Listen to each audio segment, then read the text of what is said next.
বরকত বলতে কেমন জিনিস বোঝাইছে। আল্লাহ পাক রব্বুল আলামিন তোমার হায়াতের মধ্যে বরকত দিবে, রিজিকের মধ্যে বরকত দিবে। রিজিক বলতে আমরা কি বুঝি? আল্লাহ পাক রব্বুল আলামিন কোরআনুল কারীমে বলতেছেন, আল্লাযী আত'আমাহুম মিন জু ওয়া আমানাহুম মিন খাউফ। একটু জবান খুলে বলেন আল্লাহু আকবার। আল্লাহ পাক রব্বুল আলামিন তোমার রিজিকের ওয়াসাআত দান করবে, বরকতপূর্ণ হায়াতের জিন্দেগি দান করবে, তোমার সন্তান নেককার হবে। তুমি যা চাইবে মালিকের কাছে আল্লাহ পাক রব্বুল আলামিন সঙ্গে সঙ্গে সব কিছু কবুল করে নিবে। একটু জবান খুলে বলেন আল্লাহু আকবার। এক নম্বর কি বললাম, সংক্ষেপে বলবো, আপনি আমার হায়াতের জিন্দেগির মধ্যে বরকত দিবেন যিনি, তিনি কে? একটু জোরে বলেন না, তিনি কে? দুই নম্বর হলো তানবী রাহমাতুল্লাহি আলাইহি কিতাবের মধ্যে উল্লেখ করেছেন বাজান, আল্লাহ পাক রব্বুল আলামিন তোমাকে সমস্ত আপদ বিপদ থেকে হেফাজত করবে। একটু চিল্লান দিয়ে বলেন আল্লাহু আকবার। বলেন তো, সন্তান যখন বাড়ি থেকে বাহিরে বের হয়, এই সন্তানের জন্য মার দৃষ্টি একটা দরজার দিকে থাকে। সন্তান যখন কোথাও বাইরে চলে যায়, বাহিরে যাওয়ার পরে স্ত্রী ঘুমায়া যায়, আত্মীয় স্বজন ঘুমায়া যায়, ভাই বন্ধু ঘুমায়া যায়, বোন ঘুমায়া যায়, যিনি ঘুমাই না, বলেন তো তিনি কে? একটু জোরে বলেন না কে?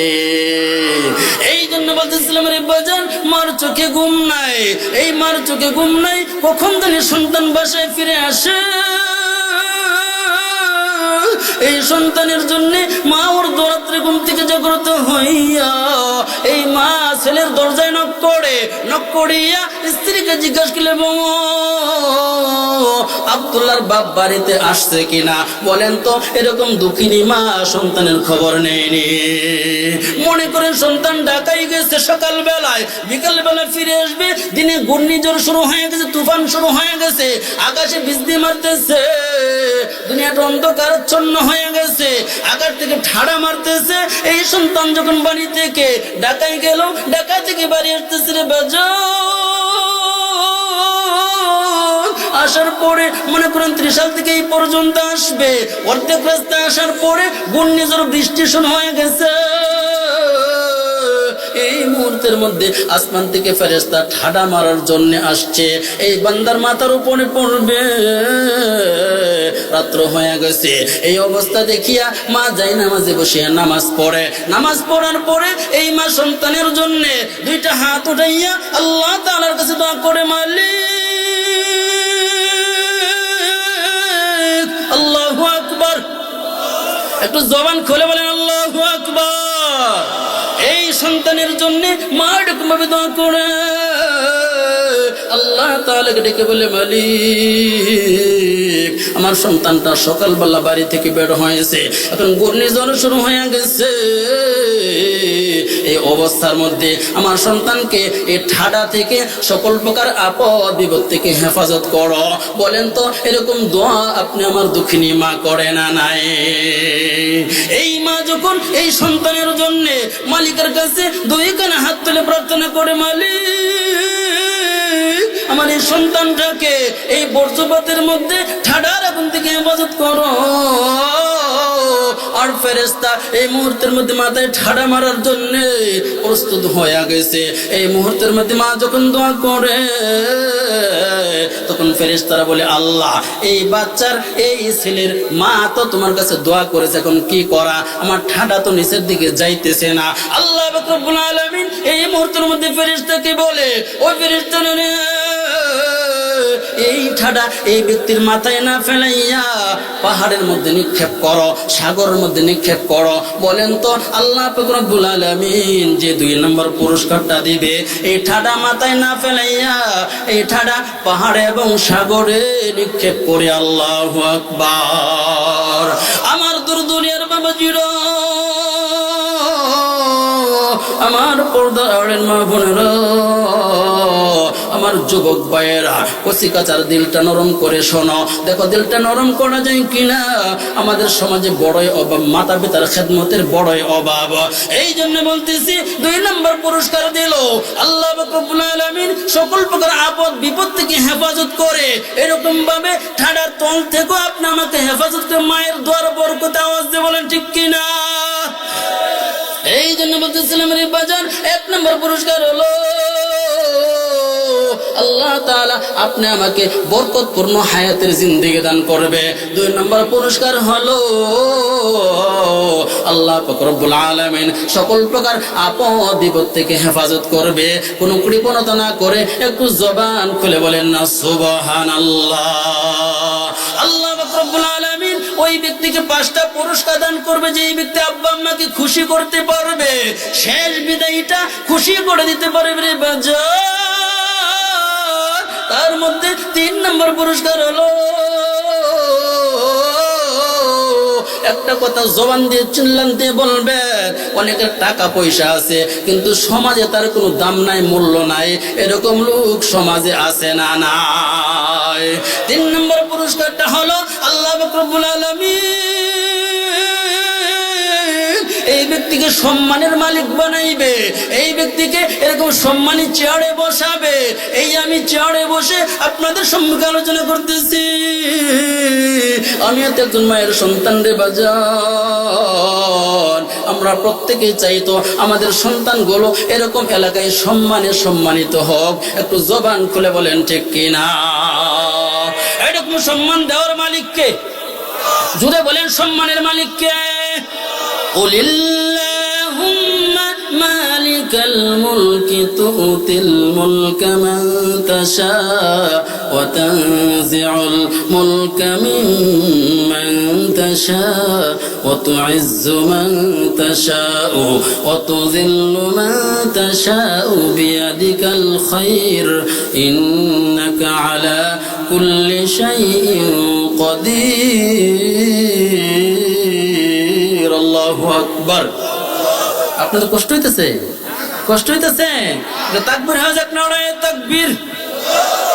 আর একটু জোরে নারায়ে তাকবীর। আর একটু জোরে নারায়ে তাকবীর। আল্লাহ রব্বুল আলামিন তিনি কুরআনুল কারীমে বলতেছেন বাজান,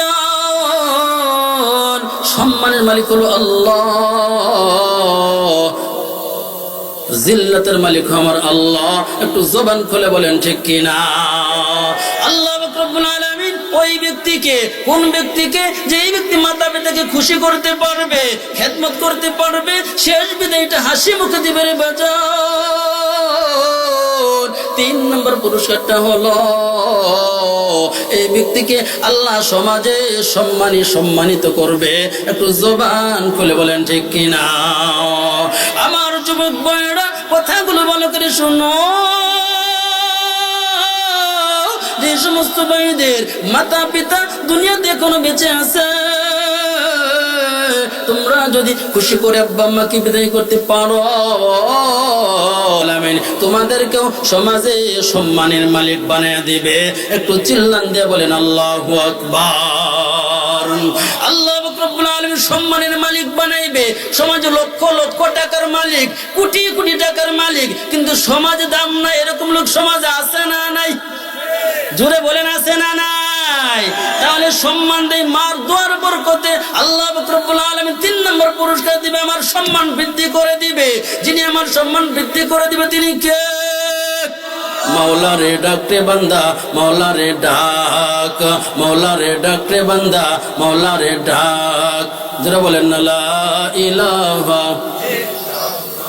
अल्लाह इलाहा इल्लल्लाह ला इलाहा আর একটু জোরে পড়েন না লা ইলাহা ইল্লাল্লাহ লা ইলাহা। আল্লাহ রব্বুল আলামিন 3 নম্বর পুরস্কার দিবে, এই ব্যক্তিকে সম্মানের মালিক বানাইবে। সংক্ষেপে বলতেছি, অনেক লম্বা কথার বাজার। তানবী রাহমাতুল্লাহি আলাইহি কোরআন হাদিস থেকে দলিল দিয়ে বলতেছে 4 নম্বর পুরস্কারটা হলো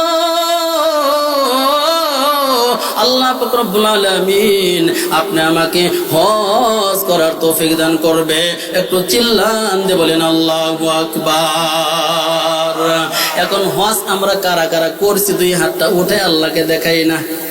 কারা কারা হজ করছি? আল্লাহু আকবার। অনেকে আছে আল্লাহু আকবার। কার কার হজ করার ইচ্ছা আছে দুইটা হাত উঠে আল্লাহকে দেখাই না। দুইটা হাত উঠে আল্লাহকে দেখা, দুইটা হাত লাড়া দিয়ে আল্লাহু আকবার। আল্লাহ তুমি আমাদের প্রত্যেকে মক্কা মদিনার মুসাফির হিসেবে কবুল করে আনো, জোরে বলেন আমিন। আল্লাহ পাক রব্বুল আলামিন 4 নম্বর পুরস্কারটা দিবে, হজ করার তৌফিক দান করবে। টাকা লাগবে না, পয়সা লাগবে না। আল্লাহ পাক রব্বুল আলামিন আপনি আমাকে হজ করার ব্যবস্থা করে দিবে। একটু চিল্লান দিয়ে বলেন আল্লাহু আকবার। ফেরেশতারা আল্লাহ পাক রব্বুল আলামিনকে ডেকে বলে, মালিক